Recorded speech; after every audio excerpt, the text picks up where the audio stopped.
enseignant-chercheur à l'université Paris 8, directeur du MedFocus Think Tank. Israël mobilise 300 000, plus de 300 000 soldats en face, 20 à 40 000 combattants du Hamas. Quelle offensive se dessine concrètement sur le terrain? Bon, clairement, on est sur une guerre asymétrique. Maintenant, il y a beaucoup d'ambiguïté sur les objectifs, bien évidemment, de cette offensive.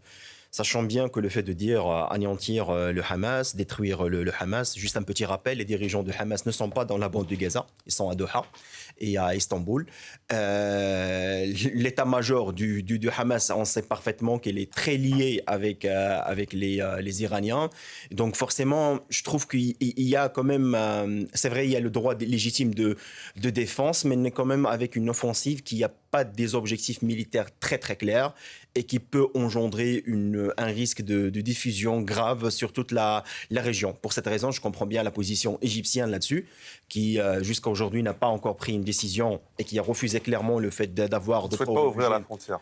Bon, de ne pas ouvrir la frontière, c'est une question très compliquée parce que ça peut amener à une question de réfugiés en Égypte. Mais le fait d'avoir un corridor humanitaire, ça peut être le cas. N'oublions pas que pour le président égyptien, il y a des élections dans les mois prochains. Il y a une grande pression de la part de l'opinion publique égyptienne qui est pro-palestinien jusqu'à aujourd'hui, même avec les accords de négociation de paix entre l'Égypte et Israël. Mais maintenant, ce qu'il faut savoir, c'est que franchement, cette crise, ça fait une semaine, nous a montré quelque chose de très intéressant.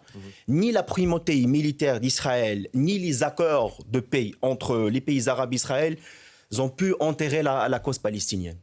Et donc, ce qui fait qu'on est encore on revient sur la case de départ, peut-être un grand projet qui est en train de se préparer, parce que quand je vois ce genre d'opération, vu la situation aussi qui est en pleine tension en Syrie et au Liban, est-ce qu'il y a une volonté d'avoir un nouveau projet par rapport à ce qui se passe actuellement? Alors on apprend à l'instant seulement, et c'est l'armée israélienne qui l'annonce, que plusieurs terroristes, je cite, ont été tués lors d'une tentative d'infiltration à partir du Liban.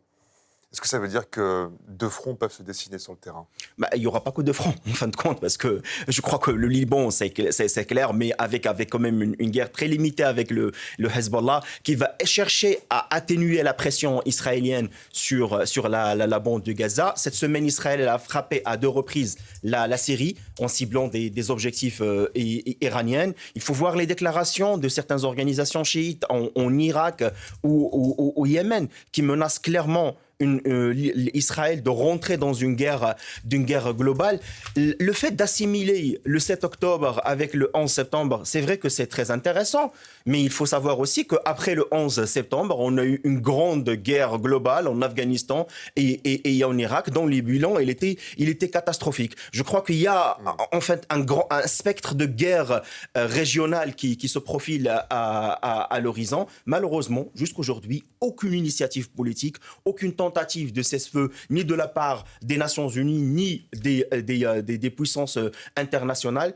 Plus que ça, c'est que les déclarations et les gestes américains vis-à-vis de ce qui se passe actuellement nous montrent également beaucoup de changements. C'est-à-dire le fait d'avoir un porte-d'avions, c'est pas certainement pour le Hamas, mais c'est également pour sécuriser la Méditerranée orientale. C'est le plus grand du monde, invisiblement, le porte-avions. Je crois qu'il y a aussi une crainte de la part des Américains par rapport à un rôle russe dans cette région. Parce que ça, on ne doit pas l'oublier. Comme en Afrique, d'ailleurs. Comment en Afrique et comment en Ukraine. C'est-à-dire que, je fais juste un petit rappel, c'est que la Méditerranée orientale, qui représente un champ de gaz extrêmement important, la bande de Gaza, dont il y a plus de 32 milliards de mètres cubes de gaz dans cette région. Donc il faut prendre en considération aussi d'autres éléments géopolitiques qui se rajoutent à ce qu'on voit actuellement au niveau militaire.